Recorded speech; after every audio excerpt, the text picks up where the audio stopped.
There is a secret crime that many individuals across the United States don't talk about.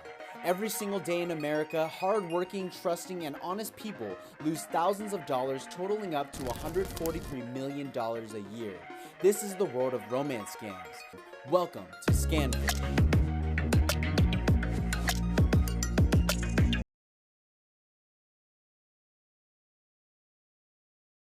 Okay, so I'm a widow.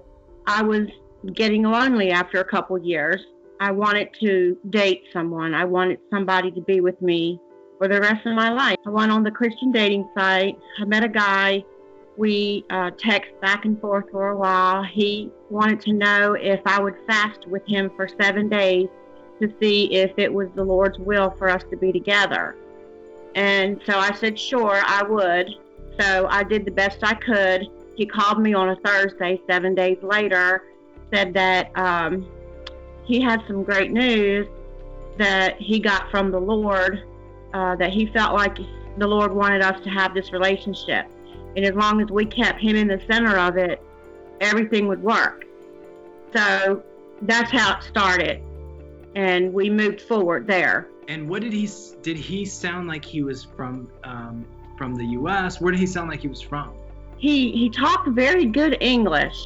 It was very educated, but you could tell he was not from the United States. What's going through your mind during this point after not having your husband for 7 years? Well, what's going through my mind is, like, when we prayed at night, it's like I just got chills because he prayed like a preacher.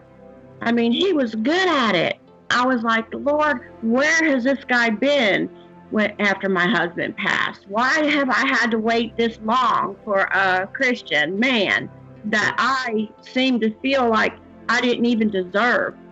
Well, he got a job offer from the Ministry of Spain over in Tobago, and I told him, I said, I don't know if I really believe this or not. And he said, oh, honey, I'll send you the bid. He told me that he was going to get 4 $1.5 million checks, and they were going to be in a series of every couple weeks, to pay for the materials for the job that he ordered. And then the last payment was his payment for going and being there. And they were paying for his motel, and all expenses were paid. So he sent me a picture of him getting on the plane. I mean, not getting on the plane, but sitting on the plane before it took off. And, periodically through the whole thing, he sent me pictures. Then he calls me on the phone, and he said the $1.5 million check that he got, they deposited into his offshore account. And that he tried to get it out, but because of security purposes and because he wasn't in the United States, they weren't letting him take it out. So he wanted to add me onto that account. And he said, once I add you onto the account, I need you to transfer the money for me so I can pay for these materials. First of all, how long were you talking before this happened? 3 weeks. If somebody asked me after 3 weeks to be on their account that has $1.5 million in it, and I just met them. No, it had $14 million in it. Oh, $14 million. I had to give him my social security number. I had to give him a copy of my driver's license. But I didn't have to give it to him personally. I gave it to the bank because I didn't feel comfortable giving it to him. Right. And he told me, he said, well, just email it to the bank and that'll be fine. That's all you have to do. And he told me, he said, if you would just pay the tax code, he said, I'll pay you back $2,500 and I'll give you an extra $500. And I thought, well, I'm going to make me some money here. Yeah. And then we went back and we transferred money. We got the tax code. They sent a tax code. So we go in and he takes me through the steps to do more. Well, then it came up, it needed another tax code of $3,500 this time. He said, when you transfer this money to China for me, I'm going to get you to transfer $1 million to your account. And then when I do that, I want you to get a realtor, go and look at some houses at the beach, and give them a really good deposit for our house. So that's when the realtor came in. So Adam sent him a copy of his passport, and he sent him a copy of the proof of funds, like he sent me, that had $14-something million in it. We picked out the 2 houses, and let's stop right there real quick. So the realtor gets that. Does he act suspicious after that, or does everything seem okay? Yeah, I'm going to get to that. The realtor sent me a text, and he said, Vinnie, I have something I need to tell you. And he said that the passport that I got from Adam is a fake. And my heart fell at that time. It just fell, because I was like, no way, are you sure? And he said he had a friend of his that was a detective, and he went to him because he said he was just convicted that this wasn't right. Well, another week went by, and he kept saying, did you get the check? Did you get the checks? I said, what do you mean checks? Well, I get home that evening, he was upset with me, and he said, did you not check your mail today? And I said, yeah, I did. Well, where's the check at? And I said, I don't know. And he said, you need to go look on your back porch. So I go out, and there's this big box out there, like 11 by 14, and it was packed with that bubble wrap stuff. And I opened it up, and there's 100 checks in there with my name on the top of it, like you would have a checking account. Mm-hmm. It just had my name. It had, the bank was Chase Bank, and it had all the routing numbers, the banking number at the bottom. And I called him, and I said, yeah, it's here, but what?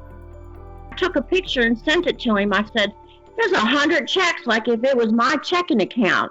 He said, well, my partners, they added you to their account for you to write checks. No way. Yeah. And I got scared about the checks, and so I gave them to my brother for him to run through his, shredder. Yeah. So what happened is the $50 was for him. I figured this out on my own, is he ordered the checks, because I called the company where the checks were printed, and they had a copy of the number of the account that the gift card came from, and it came from the same gift card that I gave him. I didn't hear from him for about 2 weeks. He said that his internet was cut off, and that he wanted me to send him $100 every 2 weeks to pay for some minutes to be able to talk to me on the phone. And I told him I wasn't sending him nothing else, not sending you another dime, I'm sorry. Then I get an email, and he said, you threw me under the bus. You're not helping me. You're going to put me in jail. Because of you, I'm going to go to jail, and I'm not going to be able to get home, and I'm not going to be able to move forward with this ministry here that I have to do for the COVID-19. And he just kind of laid it all on me, told me that if I couldn't be a virtuous woman, what would I be like if we were married? Wow. The things that he's doing doesn't seem honest. There's the passport, checks, the money he's asked you so far. And are you doubting that this Christian man is a good Christian man at this point? What's happening? At this point, I knew it. I knew what was going on. And he sent me a very, very bad email. We were not seeing, he was cussing in it. He sent me a dirty picture and told me what to do with it. And it was awful. It was so awful. It broke me into pieces, because, I'm trying to deal with all this stuff. And I'm like, well, when are you going to send me my money back?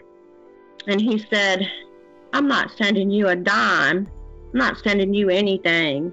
You're such a personable person, and you actually seem like fairly happy. With all the stuff that's happened, you seem pretty upbeat and, bubbly. What are you wanting for your future? I would love to have somebody that I can share my life with, the rest of what I have left.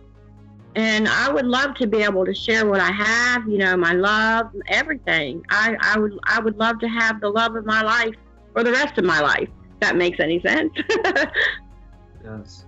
It's just been amazing to learn about you and your story and how it's impacted you, and what you've learned from it. And hopefully that as people watch this video, that they can learn from it too before you go down this path. I highly recommend you contact the authorities, the police, because maybe he's left enough red flags, and maybe even with Coinbase, maybe there's some conversations where he was emailing them directly for you. And so maybe the police can look into that, and maybe there's a record there.